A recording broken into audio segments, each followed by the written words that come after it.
राजौरी के शहीद जवानों को आज दी जाएगी आखिरी सलामी श्रद्धांजलि। सुबह 9:30 बजे मिलिट्री हॉस्पिटल में श्रद्धांजलि अर्पित किया जाएगा। राजौरी में आतंकवादियों के खिलाफ सेना का एक्शन जारी है। आतंकियों की तलाश तेज है। जम्मू कश्मीर में आतंकवादियों के 2 ठिकानों पर प्रहार। अखनूर में एक आतंकवादी का काम तमाम। जवानों की शहादत के बाद इलाके में सर्च ऑपरेशन तेज। जम्मू कश्मीर के अखनूर में आतंकवादियों की घुसपैठ नाकाम। सुरक्षा बलों की फायरिंग में एक दहशतगर्द का काम तमाम। फायरिंग के बाद वापस सीमा पार भागे आतंकी। मारे गए आतंकी का शव भी लेकर गए साथ। इधर अयोध्या में श्री राम मंदिर में रामलला की प्राण प्रतिष्ठा को लेकर तैयारियां तेज हैं। अयोध्या में अभेद सुरक्षा को लेकर यूपी पुलिस मुस्तैद है। अयोध्या में रहेगी कई लेयर सुरक्षा। उत्तर प्रदेश पुलिस के साथ पीएसी और सीएपीएफ के जवान भी सुरक्षा में तैनात। उत्तर प्रदेश पुलिस के विशेष सुरक्षा बल यूपी एसएसएफ के जवानों को भी अयोध्या में तैनात किया गया है। राम मंदिर और अयोध्या एयरपोर्ट की सुरक्षा यूपी एसएसएफ के जिम्मे है।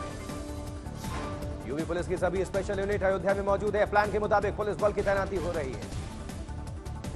आईजी अयोध्या रेंज प्रवीण कुमार को बनाया गया सिक्योरिटी का नोडल ऑफिसर। पूरी सुरक्षा प्लानिंग की संभालेंगे कमान। 2024 लोकसभा चुनाव को लेकर बीजेपी का मेगा मंथन। 50% से ज्यादा वोट शेयर बढ़ाने पर फोकस।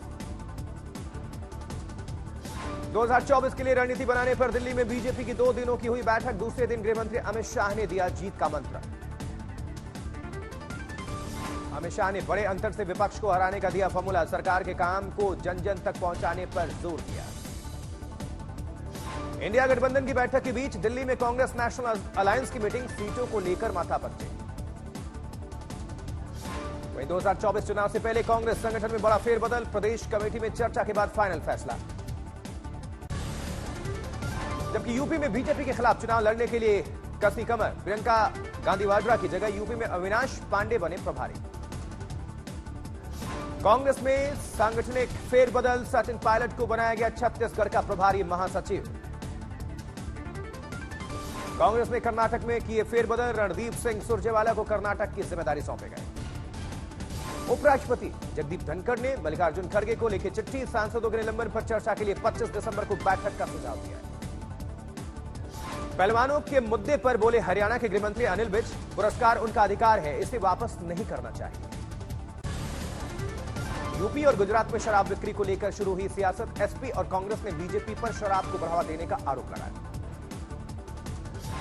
यूपी सरकार ने क्रिसमस और नए साल पर शराब बेचने की बढ़ाई समय सीमा।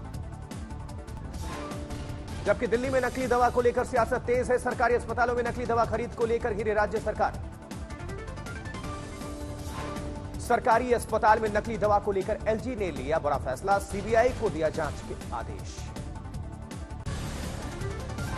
बीजेपी ने दिल्ली के मंत्री सौरभ भारद्वाज का मांगा इस्तीफा। कांग्रेस ने जांच की मांग की। बिहार के सिवान में एआईएमआईएम नेता आरिफ जमान की गोली मारकर हत्या। अज्ञात हमलावरों ने एआईएमआईएम नेता की हत्या कर दी।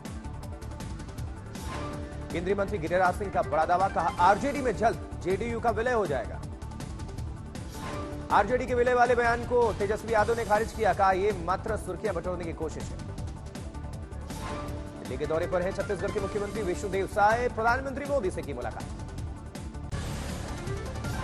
नांदेड़ में सांसद हेमंत पाटिल को विदेश से धमकी भरा फोन आया। भारत में 26 जनवरी को बम धमाका करने की धमकी।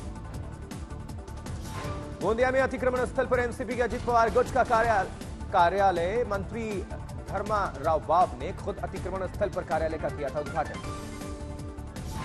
उधर मराठा आरक्षण पर मनोज जरांगे पाटिल ने किया ऐलान। 20 जनवरी तक मराठाओं को आरक्षण नहीं मिला तो मुंबई तक पैदल जाएंगे।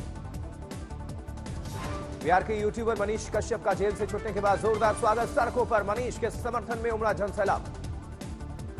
रांची में जरूरतमंदों के लिए कंबल वितरण कार्यक्रम का आयोजन। प्रदेश कांग्रेस अध्यक्ष राजेश ठाकुर ने ठंड से राहत देने के लिए लोगों को बांटे कंबल। सौर ऊर्जा से रोशन होगी अयोध्या नगरी। अयोध्या को रोशन करने के लिए तैयार हो रहे हैं सोलर प्लांट्स। उधर वडोदरा में भगवान श्री राम के लिए चढ़ाई गई 108 फीट लंबी अगरबत्ती। भक्तों का लगा तांता। 7 साल की सजा के आदेश के खिलाफ आजम खान की अपील कोर्ट ने खारिज की। हैदराबाद के अंकुरा अस्पताल में लगी भीषण आग। किसी की हताहत होने की फिलहाल कोई खबर नहीं। अस्पताल प्रबंधन के मुताबिक शॉर्ट सर्किट के कारण छत पर लगी आउटडोर लाइट्स में लग गई आग। देश में कोविड के नए वेरिएंट JN1 की चिंता के बीच 24 घंटे में कोविड के 752 नए मामले सामने आए। 4 लोगों ने तोड़ा दम।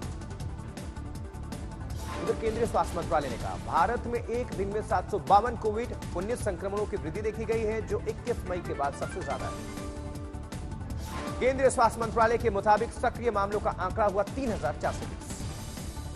बिहार सरकार ने राज्य के सभी जिलों और अस्पतालों को पटना, गया और दरभंगा हवाई अड्डों पर RT-PCR टेस्ट बढ़ाने का निर्देश दिया है। जबकि कोविड के नए वेरिएंट पर बोले हैं डॉक्टर गुलेरिया, का इम्यूनिटी को चकमा देने में माहिर है, तेजी से फैलने वाला ये नया वेरिएंट है। कुल्लू में अटल टनल के पास हुई ताजा बर्फबारी की तस्वीरें सामने आई। तमिलनाडु के थुथुकुडी में जारी भारी बारिश के बाद आई बाढ़ से फसलों को भारी नुकसान पहुंचा है। जबकि दिल्ली और आसपास के इलाकों में फिर से हवा की गुणवत्ता में गिरावट जारी है। राजधानी में कई जगह 450 दर्ज किया गया air quality index. Delhi NCR में प्रदूषण पर नियंत्रण के लिए ग्रैब 3 की पाबंदियां जारी है। हालात बिगड़े तो ग्रैब 4 लगाने पर होगा विचार।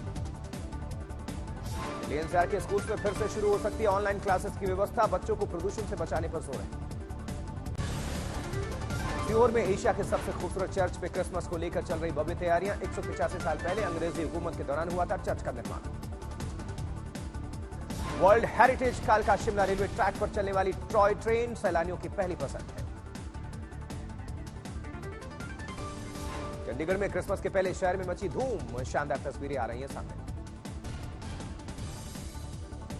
जबकि उज्जैन में क्रिसमस के जश्न से पहले चर्च की सजावट की गई, देखने के लिए उमड़ी भीड़।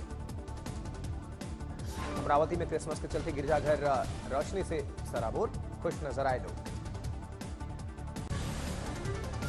सूरत में आपस में भिड़ गई 2 बस, हादसे में एक शख्स की मौत हो गई, 9 लोग जख्मी बताए जा रहे हैं।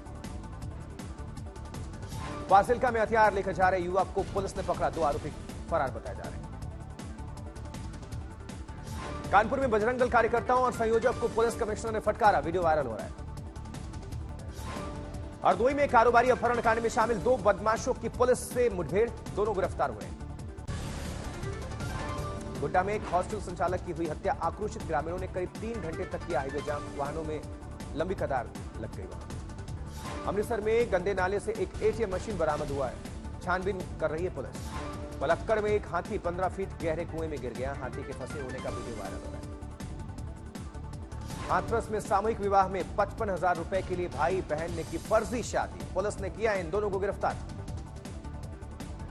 पटना में बेंगलुरु जाने वाली ट्रेन में दिखी भयानक भीड़, लोग जान जोखिम में डालने पर मजबूर। थाने में शराबी पति ने की पत्नी और 2 बच्चों की हत्या, जांच में जुटी पुलिस। हाजीपुर में शादी समारोह में बंदूक लहराने के आरोप में 4 लोग गिरफ्तार किए गए। रायबरेली में एक शिक्षक पर लगा गेहूं चोरी का आरोप, लोगों ने वीडियो बनाकर वायरल किया। गुरदासपुर में एक डॉक्टर की सड़क हादसे में मौत, परिवार समेत पूरे गांव में शोक की लहर। उधर आजमगढ़ में गर्दन पर चाकू से हमला करके 21 साल की महिला की हत्या, परिवार में मातम। बेगूसराय में रेलवे लाइन किनारे झाड़ी में मिला महिला का शव, लोगों ने हत्या की आशंका जाहिर की है।